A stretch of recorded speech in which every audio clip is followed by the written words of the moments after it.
15 years, Japan had been building Greater East Asia. Her consecrated armies swept through Manchuria, East China, and French Indochina with fire and sword, looting, sacking, and pillaging.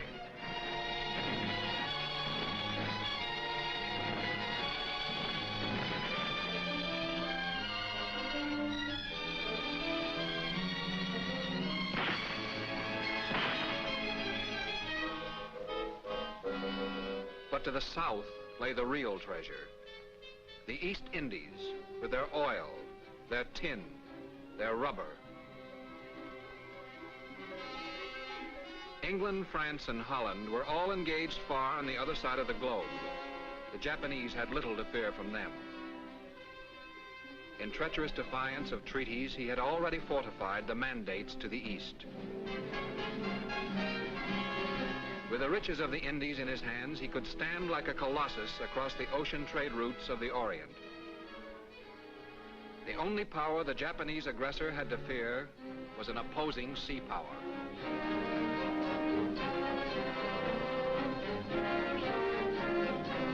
He dealt with it, Japanese style.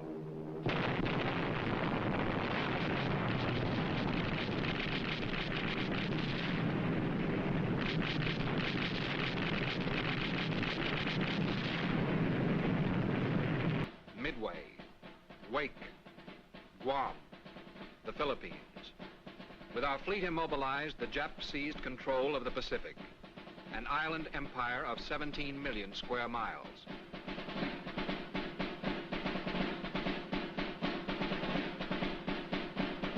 We learned a bitter lesson. An isolated garrison thousands of miles from the base of supply is capable of only static resistance. Unsupported by sea power, such an outpost is a tragic liability. Within a few months, the Jap held unchallenged control of this vast ocean area. Around its edges and throughout its interior, he had constructed a web of interlocking fortified bases. To drive through this network, we must first push forward our sea control, taking bases as we went.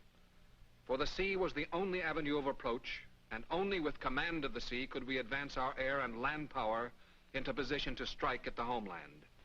But first we had to build a fleet, a mobile striking force strong enough to overcome anything the Jap might throw in our way. We had to build a fleet, a new navy, based on carriers and fast battleships already developed in peacetime. And to support them, we had to build oilers, ammunition ships, supply ships, repair ships, floating dry docks, the vast service forces to give the striking force logistical mobility.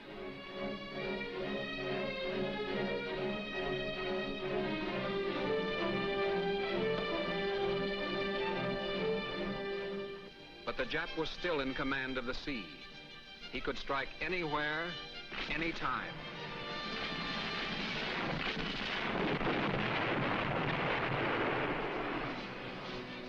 We could only guess where and try to be there with something to stop him.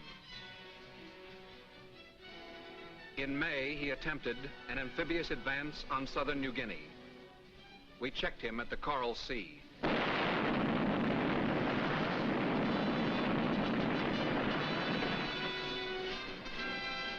In June, he tried to invade Midway. We checked him again.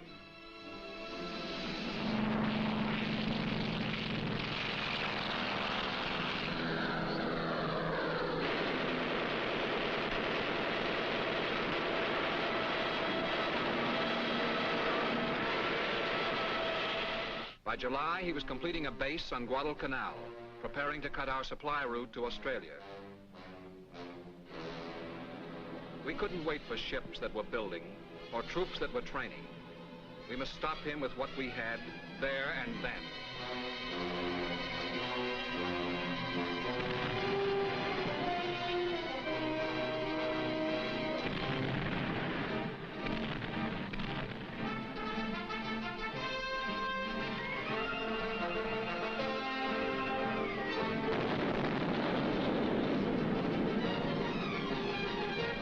August 7th, 1942, we landed Marines on Guadalcanal. We surprised the Jap, and the landings were easy. But we were just in time. In another 2 days, Jap planes would have been operating from Henderson Field, and the landing that had been so easy would have been well nigh impossible. But the Jap wanted Guadalcanal and strove desperately to take it back.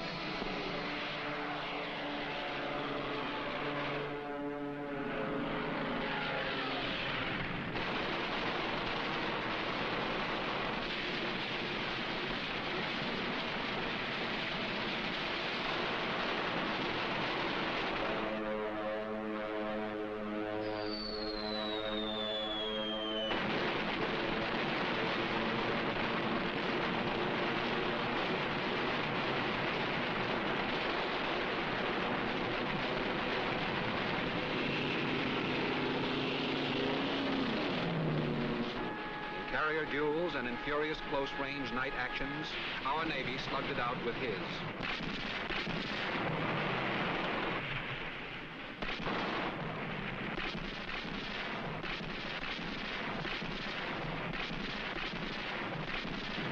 Our forces were numerically inferior, but we hung on. Little by little, we chopped away at his ships, until by the end of the year we had gained command of the sea approaches to the southern Solomons.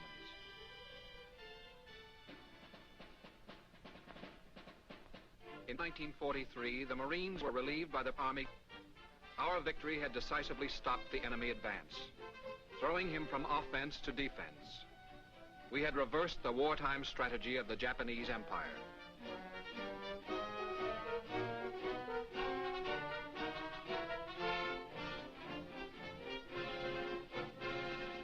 Now, with our superior naval strength, we became mobile.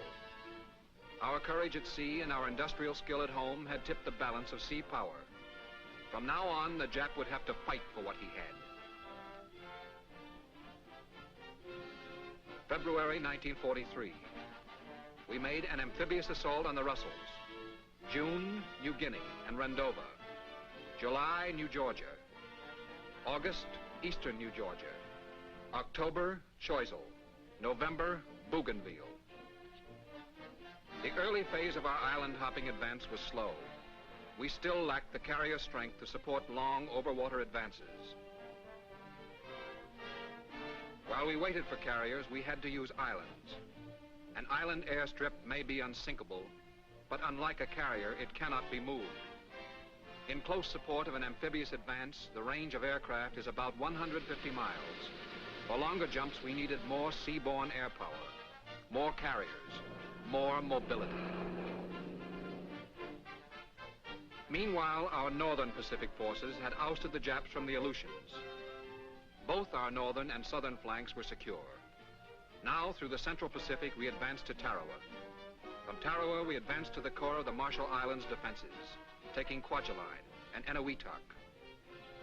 From these operations emerged the pattern that was to dominate the Pacific War, the pattern of amphibious assault, the overwater advance of the foot soldier.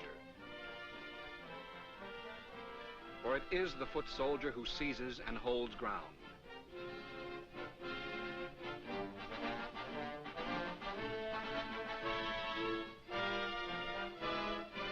These are his weapons. They roll on wheels and on tracks. They are land weapons.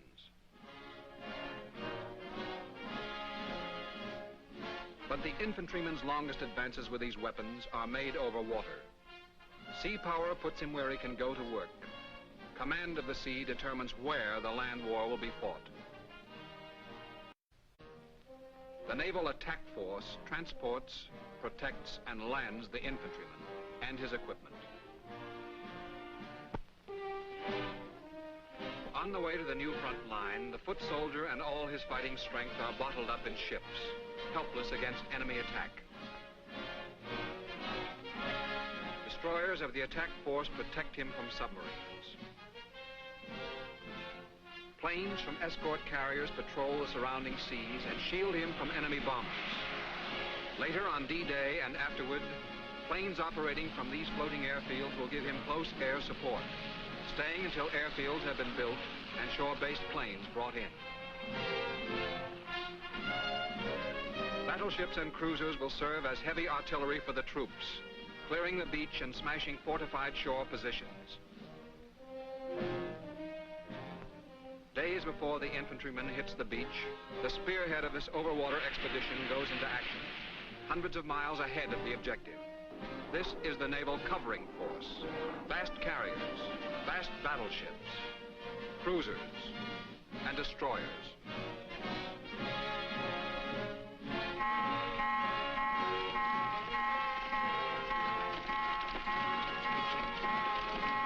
Carrier planes and battleship guns furnish the striking power to take and maintain command of the sea and air.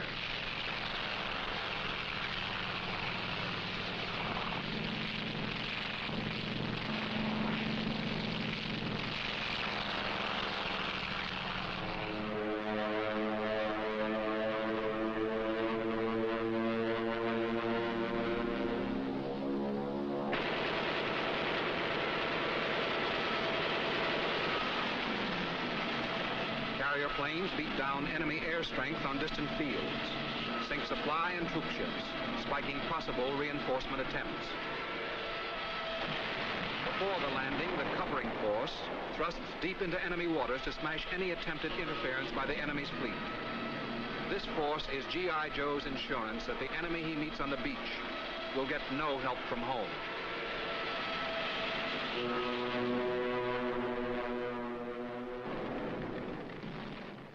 The function of sea power in the overseas advance becomes clear on the day of attack.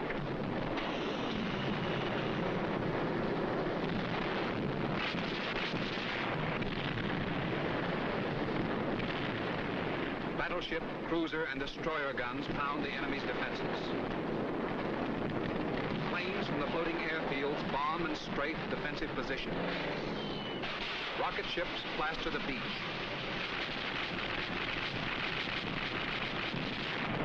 Minesweepers clear the way.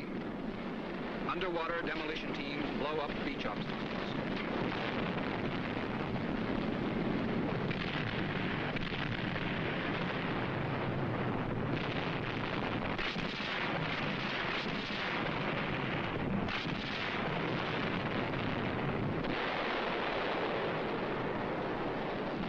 Attack transports also are fighting ships.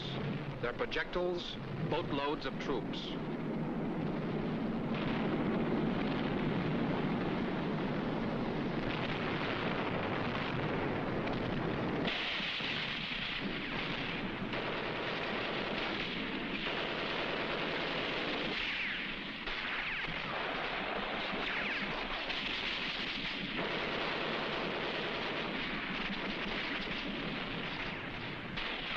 G.I. Joe has gone to work, and the fleet that brought him here will stay and support him until he wins the final decision.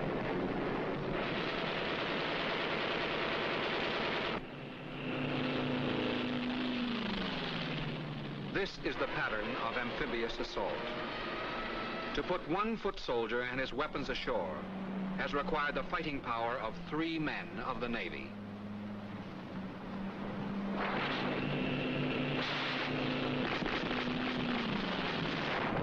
By the overwater advance into the Gilberts and Marshalls, we had extended our sea control by 1,200 miles. 1,200 miles closer to Japan.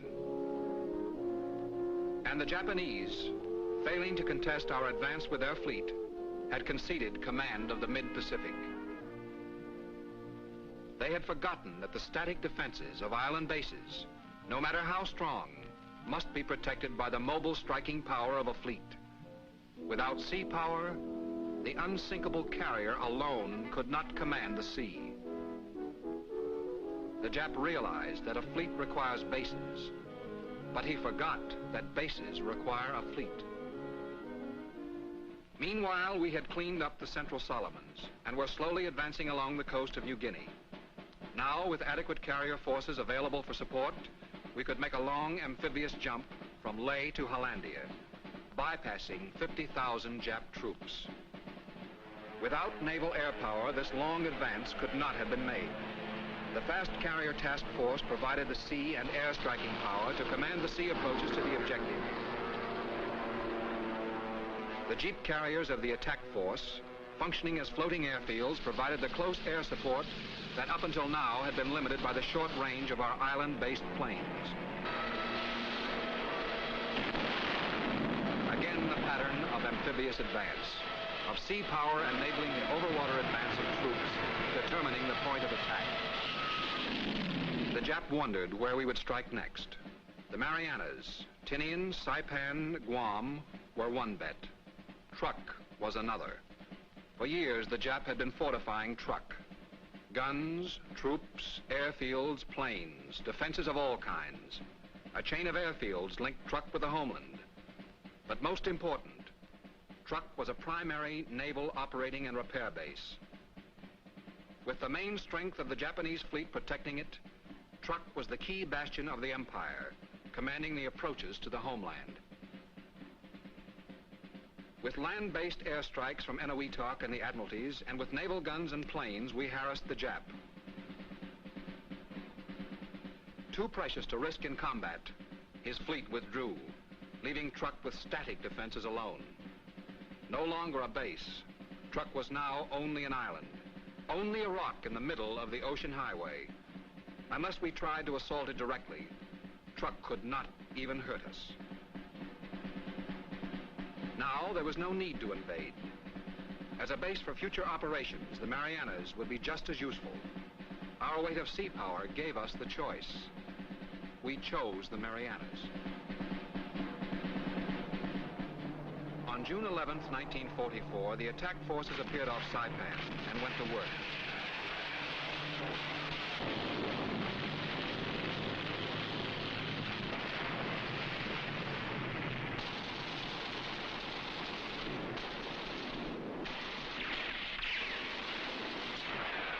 The Jap was ready for us.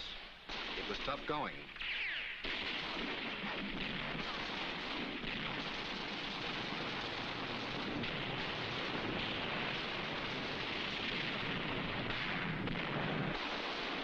The gunfire support ships had their hands full, supplying called fire for the assault troops. Then, when the going was hottest, came the report that the Japanese fleet was coming out and in heavy strength. For the first time, it appeared that the Jap would employ the only effective means of halting our advance, to defeat our fleet and smash the amphibious forces engaged in the landing assault. But the Jap was still unwilling to risk his ships in a showdown fight. Instead, he launched an airstrike from extreme range, intending to bomb our fleet and land on the airfields of the beleaguered Marianas. Here, he would refuel, rearm, and complete the round trip, bombing our fleet again on the return run. They expected to find us entangled in shore operations, with our fighters still on the carrier decks. They got an unpleasant surprise. Our fighters met them far out at sea.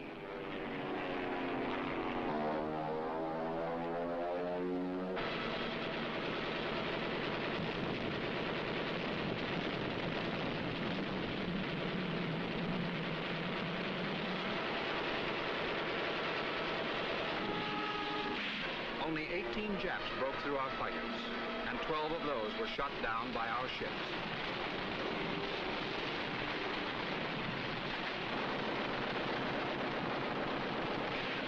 But not all the Japs tried to come through. Some of the group sheared around the fleet and headed directly for the Marianas airfields. But only one field remained in Jap hands, Oroti. Our bombers and torpedo squadrons paved the way for them.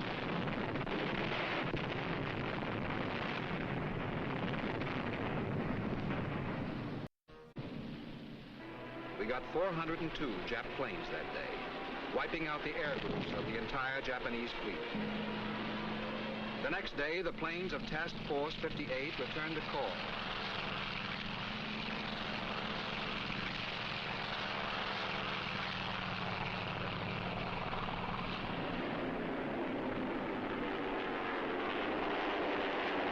The retiring Japanese fleet went home minus 2 carriers, 2 destroyers, and a tanker, and with 11 cripples in tow.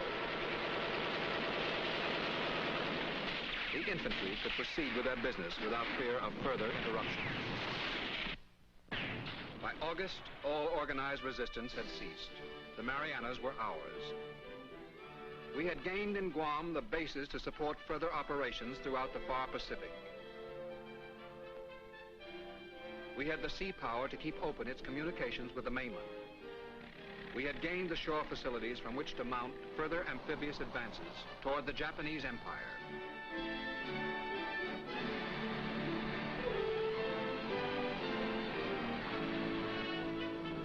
And we had gained the air bases from which B-29s could smash at Japan itself.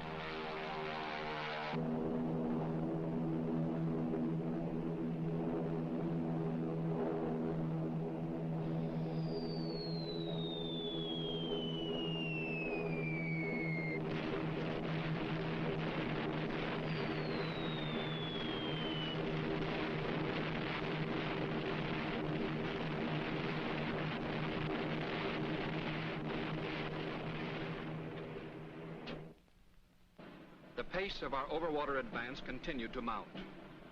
Palau completed the isolation of Truk. Morotai protected our flank as we advanced toward the Philippines. But somewhere to the west and north lurked the Japanese fleet. It could challenge our invasion armada converging on Leyte.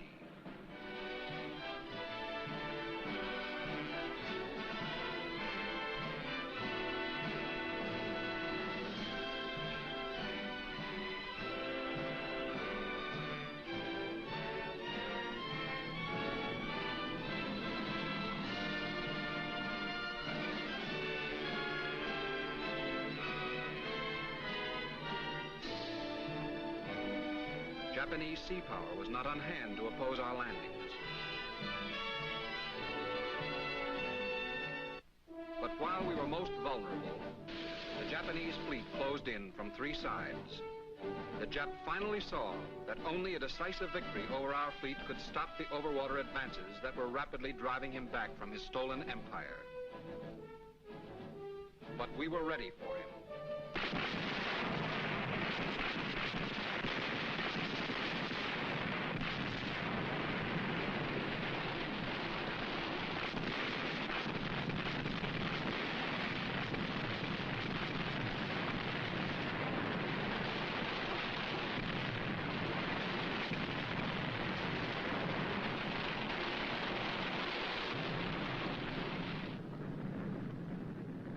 After 3 days of sea and air battle, the mangled Japanese fleet dragged itself away with a broken back. Never again would it contest our control of the seas. The Jap fleet, as a mobile striking force, was eliminated. But the Japanese still had one great defensive weapon. He had air power based on an interlocking network of airfields, concentrated most heavily on the southern home islands. From here on in, our fleet would come under the diving fire of the whole Imperial Air Force. Iwo Jima and Okinawa were outposts, flanking the approaches to the home islands. In February of 1945, we launched an amphibious assault on Iwo Jima, securing a fighter base to support the long-range bombing of Japan.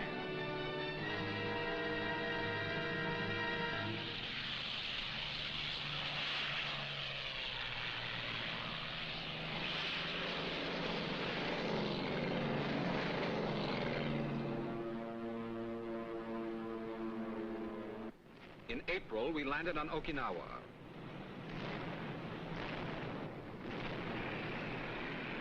As our troops advanced across the island, the Japs fought back from caves and hillside tombs, from pillboxes and fortified towns.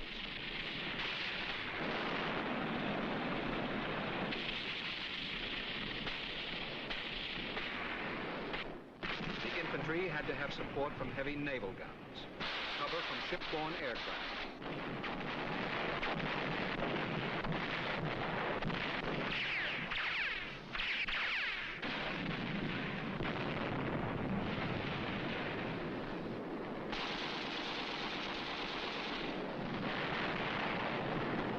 The fleet would have to stay. To drive us out of Okinawa, the Japanese had to drive away our fleet. Without sea power, his only hope was to do it from the air. From the islands of their birth came the Japanese pilots on their last mission.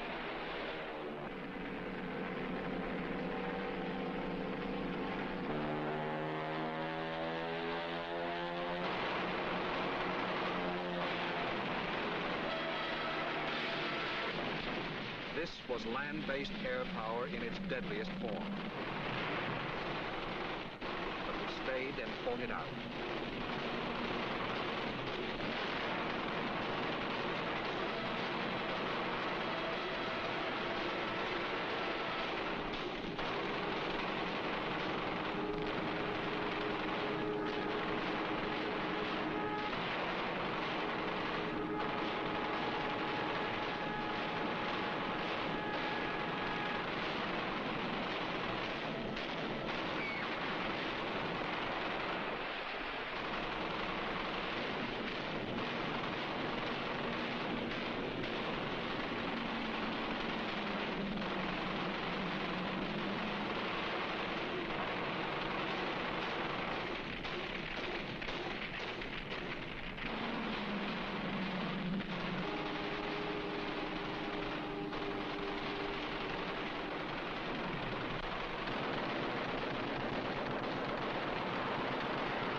While we fought them off, we delivered 33,000 tons of shells, 50,000 tons of bombs and rockets into the island defenses.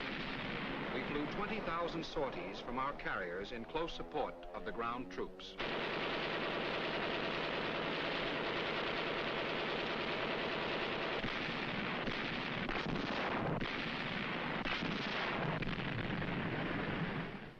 With Okinawa secured, we now held a great triangle of bases. A forward anchor for our armed might, and a springboard for future operations. From these bases, the guns of the fleet could close to the very shores of Japan.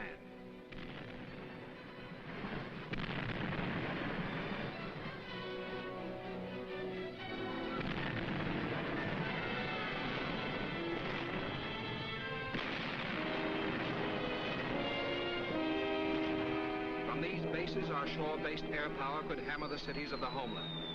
And from these bases, we could apply the atomic bomb at the instant of its development, hastening the end of the war.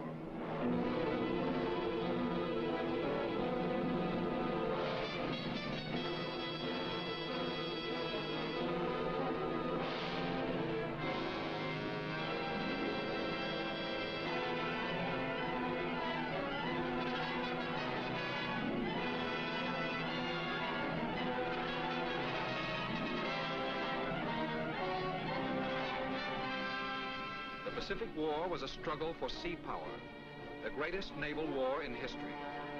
Only the mobile striking power of a fleet, with its seaborne air and gun power, can command the sea. Only a fleet could have stopped us, a fleet superior to our own. Guadalcanal, Kwajalein, the Marianas, the Philippines, we took them all. Static defenses, no matter how strong, are impotent without control of their sea approaches.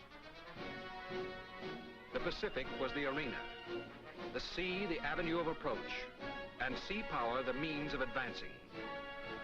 Sea power to enable the seizure of bases, and the bases in turn to support the next forward stride. Sea power, the spearhead of our westward march along the ocean road to Japan.